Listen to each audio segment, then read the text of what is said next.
प्रणिपात संवाद प्लस लोकेंद्र शर्मा की कलम से चैनल में आपका स्वागत है। दर्शकों, आज हम आरटीआई एक्ट सूचना के अधिकार के तहत सुप्रीम कोर्ट की एक टिप्पणी पर विस्तृत चर्चा करेंगे और आरटीआई एक्ट के मुख्य तथ्यों को समझने का प्रयास करेंगे।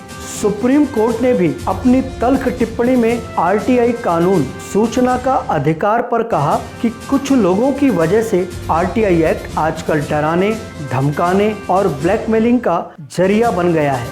17 दिसंबर 2019 को आरटीआई कार्यकर्ता अंजलि भारद्वाज की याचिका पर सुनवाई के दौरान मुख्य न्यायाधीश S.A. बोबड़े, न्यायाधीश B.R. गवई और न्यायाधीश सूर्यकांत की पीठ ने तल्ख टिप्पणी करते हुए कहा, क्या आरटीआई कार्यकर्ता होना एक पेशा हो सकता है?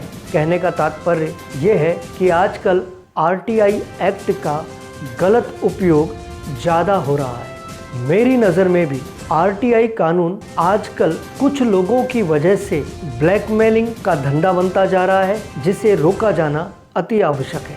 इसी क्रम में शीर्ष अदालत ने भी आरटीआई कानून पर सख्त दिशा निर्देश बनाने की बात पर जोर दिया।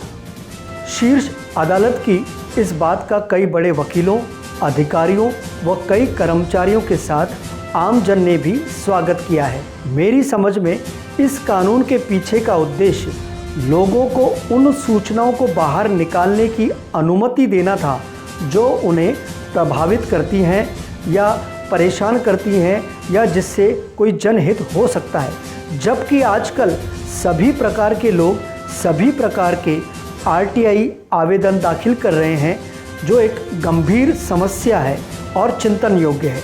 इस बात पर मेरा अनुभव कहता है कि संबंधित विभाग में कुछ पेशेवर तथा कथित आरटीआई कार्यकर्ताओं की वजह से कर्मचारी व अधिकारी काफ़ी दबाव व परेशानी में रहते हैं, जिसे रोकना अति आवश्यक है।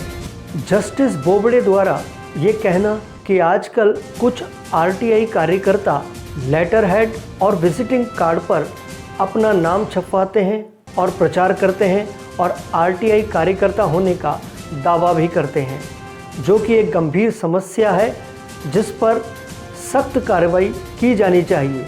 वजह केवल ये है कि जो लोग किसी विशेष मामले से संबद्धता रखते ही नहीं है, संबंधित होते ही नहीं है, वो भी आजकल आरटीआई आवेदन करने लगे हैं। यह मूल रूप से आईपीसी की धारा 506 के तहत आपराधिक धमकी है। आरटीआई कार्यकर्ता के नाम पर आजकल जयपुर में भी कुछ वकील, पत्रकार व अन्य लोग एक गिरोह बनाकर कई विभागों में इस तरह का खेल खेल रहे हैं, जिससे संबंधित विभाग में रूटीन वर्क में भी अच्छी खासी परेशानियां देखी और सुनी जा रही हैं।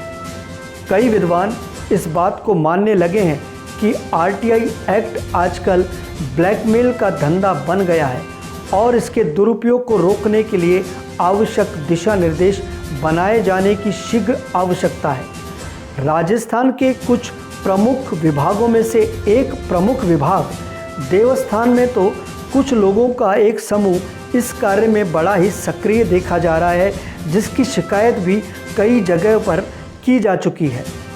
जबकि एक पक्ष ये भी है कि जनहित में आरटीआई एक्ट के तहत यदि कोई जानकारी हासिल करना चाहे तो उसे किसी प्रकार की कोई दिक्कत भी नहीं होनी चाहिए।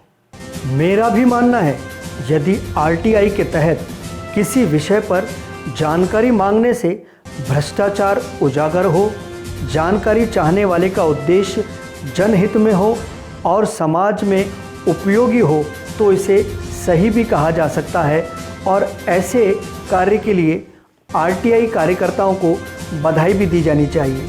दूसरी ओर, अगर आरटीआई चाहने वाला व्यक्ति ये समझता है कि अधिकारी और सरकारी कर्मचारी भ्रष्ट होते हैं, तो ये भी गलत है।